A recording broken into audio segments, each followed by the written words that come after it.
ठीक है, देखिए यहाँ से इसको डिफाइन करते हैं वेक्टर प्रोडक्ट या डॉट प्रोडक्ट को कि A dot B is defined as A into B into cos theta.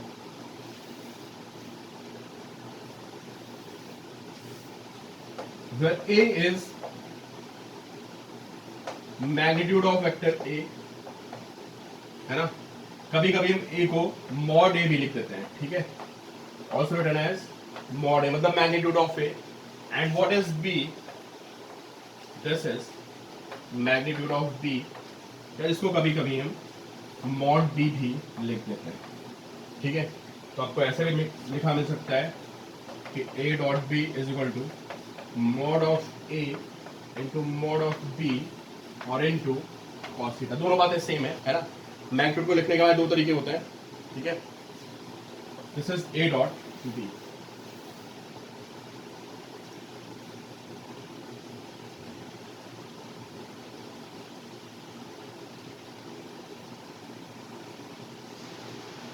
ठीक है, नोट करिए इसको।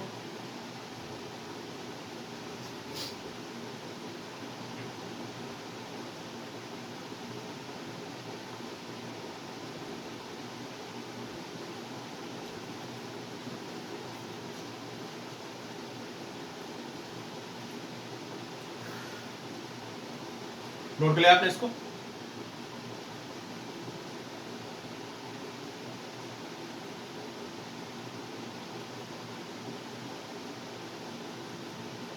ठीक है, मैं रब करने वाला हूं, नहीं लिया तो आप स्क्रीनशॉट ले लीजिए, ठीक है।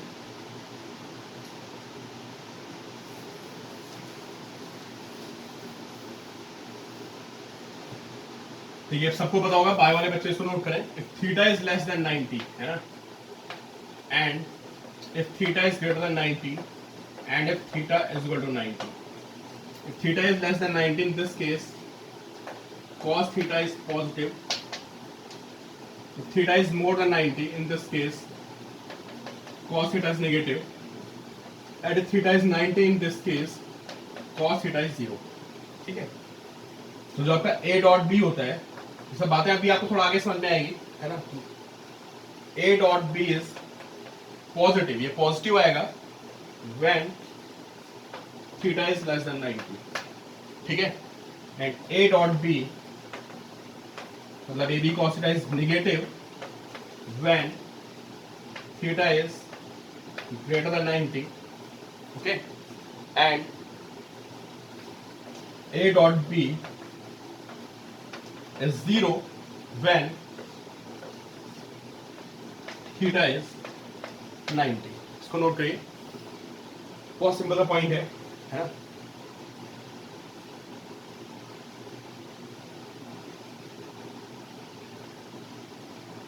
कब वो पॉजिटिव और कब नेगेटिव होगा, ये प्रॉपर्टी बहुत यूज करेंगे, पता है। दिस प्रॉपर्टी, इस पे स्टार्ट करना आप, ठीक है। We are going to use almost in all chapters. a dot b is 0, this is condition of if two vectors are perpendicular, ठीक है। This is condition for perpendicular vectors, है ना। फिजिक्स में ऐसी बहुत सी प्रॉब्लम्स मिलती हैं, ठीक है। This point is important. Physics में हमें बहुत सी ऐसी प्रॉब्लम्स मिलेगी जहां पे हमें प्रूफ करना होगा कि दो क्वांटिटीज आपस में परपेंडिकुलर हैं, और ये परपेंडिकुलर की कंडीशन होती है कि a dot b is always 0। इसको बड़ा बड़ा लिख लीजिए आप, condition for perpendicular vectors. If two vectors are perpendicular the dot product will be 0, ठीक है।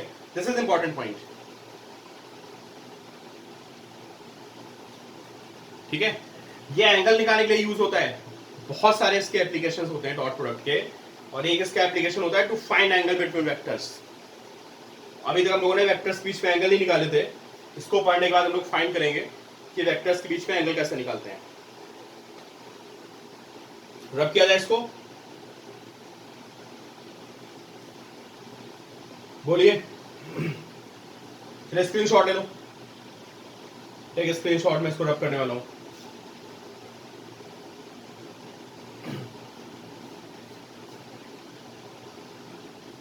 चलिए, अब देखिए, डॉट प्रोडक्ट की सारी कहानी हमको तब समझ में आएगी, है ना, जब हमें सबसे पहले ये बताओ कि dot product of unit vectors, क्योंकि इसके बाद ही सारी कहानी शुरू होती है। Dot product of unit vectors, ठीक है। आप सबको पता है कि फिजिक्स में बस 3 एक्सिस होती हैं। We have X axis, we have Y axis and we have Z axis, है ना। और अगर कोई वेक्टर एक्स एक्सिस पे होता है, एक्स के लिए भी यूज आई कैप, ठीक है, और कोई इधर होता है तो उसके लिए भी यूज जे कैप, और कोई जेड में होता है तो भी यूज के कैप, ठीक है। तो for example if velocity is 5, ये बात मैं पहले भी कर चुका हूँ, कुछ बच्चे नए हैं, मुझे नहीं पता कि उनको बात क्लियर नहीं है, इसलिए मैं आपको दोबारा बोल रहा हूँ कि a particle is moving along X axis, है ना, with a velocity of 5 metre per second, तो इसको हम लिखेंगे 5 आई कैप, इसका मतलब हुआ 5 metre per second along X axis, ठीक है। If something is moving along Y axis, है ना, if 5 metre per second along Y, इसको हम लिखते हैं 5 J cap metre per second. ये बात वैसे सबको पता होगी, तो फिर भी एक दो नए बच्चे हैं तो बता देता हूँ। And if something is moving out Z axis, है ना, 5 metre per second along Z axis, तो उसको क्या लिखते हैं, वी राइट 5 के कैप, ठीक है। These are unit vectors I cap, J cap and K cap, they represent X Y and Z directions, उनको रिप्रेजेंट करते हैं और ऐसे हम लोग लिखते हैं।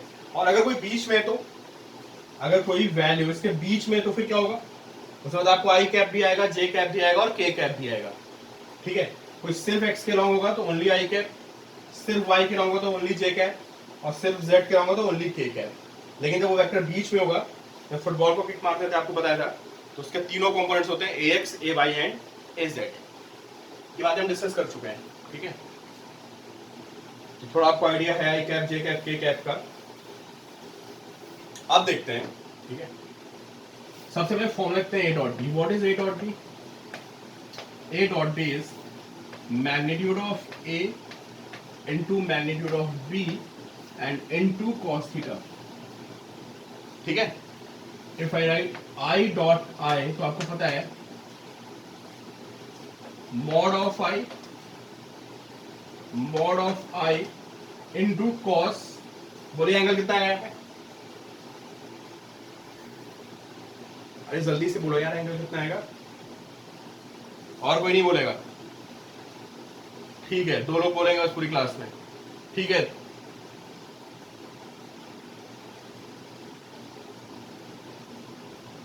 अरे मेरे भाई, ये 2 वेक्टर्स आपस में पैरेलल होंगे, दिस एंगल विल बी 0। नहीं, आई कैप एंड आई कैप दोनों वेक्टर्स पैरेलल हो गए तो angle will be 0, so this will B 1 into cos 0 is 1, this is 1, ठीक है। And similarly if I right j dot j, अरे भाई यूनिट वेक्टर का मैग्नीट्यूड 1 होता है, जो यूनिट वेक्टर होता है उसका मैग्नीट्यूड 1 होता है, ठीक है। आई कैप का मैग्नीट्यूड 1 यूनिट होता है, क्लियर। j डॉट j क्या होगा? This is mod of j and then again they are parallel, and अगर ये वेक्टर्स पैरेलल हैं तो this will be cos 0 and again you have 1 and similar will be result for k dot k, ठीक है। देखिए finally में क्या पता चला, फाइनली में ये पता चला कि i dot i is equal to j dot j is equal to k dot k is equal to 1, this is the result, ठीक है। i dot i is equal to j dot j is equal to k dot k which is equal to 1, ठीक है। Note कर लिया?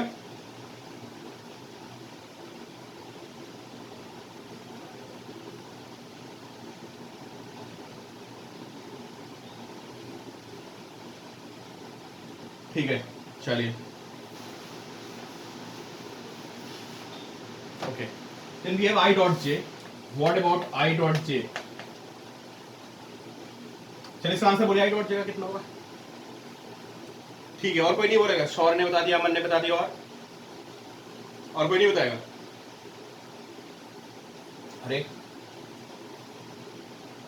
मार दो, बिल्कुल सही यार। इसमें क्या है, magnitude of i magnitude of j and into cos 90, भाई आई कैप किसको रिप्रेजेंट करता है? I cap represents X axis and J cap represents Y axis. Angle is 90 degree. 1 into 1 into 0, this is 0. अभी बोला ना आपको कि अगर दो वेक्टर्स परपेंडिकुलर हैं तो their dot product will be 0. I dot j is 0 and similarly j dot k will be 0, क्योंकि I j के तीनों आपस में परपेंडिकुलर होते हैं. This is x y z axis है ना. This is x, this is x, this is y and this is z. ये होती है x y z axis, ठीक है, and they are perpendicular. Similarly j dot k is 0 and k dot I is 0. एक j पे सारे z लिखते हैं. So we have I dot j is equal to j dot k and is equal to k dot I and this is equal to 0. ये सारी values हमारी क्या होंगी? वैल्यू 0.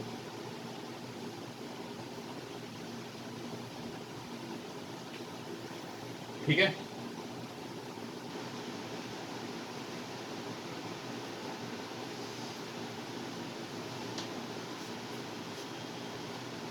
चलो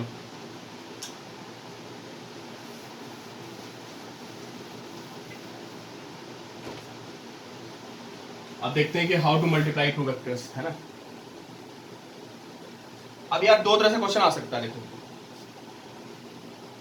एक तो बहुत बेसिक सा दिया होगा, पता है क्या लिखा होगा कि magnitude of vector is for example 5 unit. Okay, magnitude of vector is 5 unit and magnitude of vector B is 3 unit. ठीक है, एंड थीटा इज 60 डिग्री. ठीक है, आपसे बोलेगा फाइंड ए डॉट बी. कोई दिक्कत नहीं होगी आपको. कहोगे इसमें क्या है? Mod of A into mod of B and into cos 60 which is 5 into 3 into half which is 15/2. This is A dot B.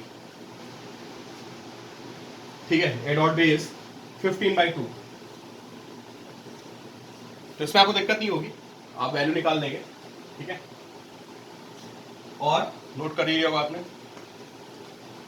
बस मैं 1 मिनट में क्लास ओवर कर रहा हूं. You can leave, you can leave. ठीक है, एक मैं एग्जांपल बता रहा हूं. ठीक है, और कभी कभी क्या होता है, देखिए वेक्टर को रिप्रेजेंट करने के दो तरीके होते हैं, है ना. या तो आप उसका मैग्नीट्यूड और एंगल अलग से बता दो कि this magnitude and this angle. Homework बता दूंगा मैं श्योर. ठीक है, ठीक है. या हम वेक्टर को आई कैप और जे कैप में लिख सकते हैं कि for example I have A cap is 2i cap plus 3j cap, है ना. इसका मतलब आपको पता है ना what is meaning of 2i cap plus 3j cap. जिनको नहीं पता है देख लें यार. 2i cap plus 3j cap का मतलब होता है this is a vector x component is 2 unit and y component is 3. ठीक है, x component is 2 units and this is 3. So this is 2i cap, this represents 2i cap, this is 3j cap, this represents 3j cap, and this will be resultant, and this represents 2i cap plus 3j cap. ठीक है, तो vector को mostly components की form लिखते हैं, है ना. Vector components की फॉर्म में लिखने से हम लोग आगे चल के बहुत सी कैलकुलेशन को इजी कर लेंगे.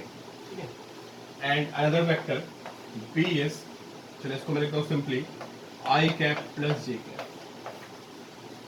i cap plus j cap तो और इजी है, इसको विजुलाइज करना बहुत जरूरी है कि what does it mean. i cap मतलब x component is 1 unit, 1 means I cap, and y component is 1 unit, this is j cap, and using पैराग्राम लो कि मैंने दोनों की tell, this is I cap, this is j cap, दोनों के tell को join कर दिया. और जब आप टेल को ज्वाइन करते हो तो यू नो कि जो डायगोनल होता है that represents vector. This is I cap plus j cap. ठीक है, जस्ट मैंने आपको बता दिया कि आपको पता हो कि 2i cap plus 3j cap क्या शो कर रहा है. बहुत से बच्चे विजुलाइज नहीं कर पाते हैं कि what is 2i cap plus 3j cap. This is 2i cap plus 3j cap and this is I cap plus j cap. Question बहुत आसान सा है कि फाइंड a dot b, और इसके बाद मैं क्लास ओवर करता हूँ. ठीक है, फाइंड a dot b. मैं क्या लिखूंगा? मैं लिखूंगा 2i cap plus 3j cap and dot I cap plus j cap. Normal multiplication. ठीक है, नॉर्मल मल्टीप्लिकेशन जैसे हम करते हैं वैसा लिखेंगे. तो this will be two I cap dot I cap plus, dot लगाना मत भूलना, डॉट लगाना पड़ेगा, फिर इसको इससे करते हैं plus 3 J dot I and then plus 3 J dot J. दिख रहा है आप लोगों को? अरे नॉर्मल यार, जैसे नॉर्मली मल्टीप्लाई करते हैं अलजेब्रा में, वैसे हमने मल्टीप्लाई कर दिया। व्हाट इज आई डॉट आई? अरे सिमिलर वालों का 1 होता है यार। आई dot I is 1, J dot J is 1, के डॉट के is 1। Okay, this is 1, so this will B 2। Different वालों का 0 हो जाता है, डिफरेंट वालों का 0 होता है, तो I dot J is 0, J dot I is 0, again J dot J is 1, 2 plus 3 is 5। अभी आपको लग रहा हो पता नहीं क्या कर रहे हैं, बट हम अगले 1-2 दिन यही करने वाले हैं, ठीक है? इतना करेंगे कि आपको समझ में आ जाएगा वो क्या रहे हैं यहाँ पे। 2 प्लस 3 इज 5, ठीक है? बात समझ में आई? आ गया आकाश? ठीक है, तो आ गई तो फिर आप प्रूफ करके दिखाओ कि आपको बात आ गई है। मैं क्वेश्चन दे रहा हूँ, ठीक है? आसान सा क्वेश्चन है, चलिए आप इसको नोट करते रहिए एंड देन मैं क्लास कवर करूंगा इस क्वेश्चन के बाद, ठीक है? This vector is 2i cap plus j cap minus 2k cap and this vector b i cap minus j cap plus 2k cap, ठीक है? Find a dot b। What is a dot b? a dot b की value चाहिए।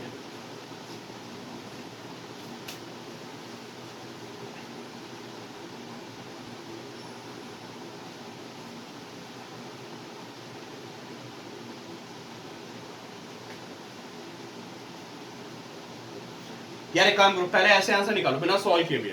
सुनो, मैं आपको तरीका बता दूं, हालांकि स्कूल में ऐसे नहीं करोगे। सुनो, इधर देखो भाई, सब लोग देखिए भाई प्लीज। मार्दो ने बताया बिल्कुल सही आंसर। थोड़ी गलती हो गई है, मैंने क्या आंसर दिया? सॉरी, तुम्हारा आंसर तो ठीक है यार,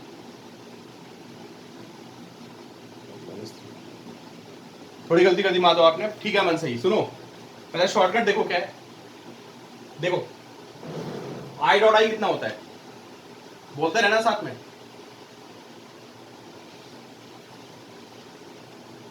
1 होता है ना यार, तो आई डॉट आई 1 होता है, तो ये 2 होगा, ठीक है? जे डॉट जे 1 होता है, जे डॉट जे 1 होता है, तो दिस विल बी -1, ठीक है? के डॉट के भी 1 होता है, तो दिस विल बी -4, और बाकी सारे 0 हो जाएंगे। नहीं, I dot J, J dot आई, के डॉट आई सब 0 होंगे नहीं होंगे बताओ? बाकी तो डिफरेंट पेयर्स बनेंगे ना। अरे बाकी सारा तो यार आई डॉट जे आएगा, आई डॉट के आएगा, तो 0 हो जाएगा ना। जे डॉट आई आएगा, जे डॉट के आएगा, सब 0 हो जाएगा, तो this will B result which is -3।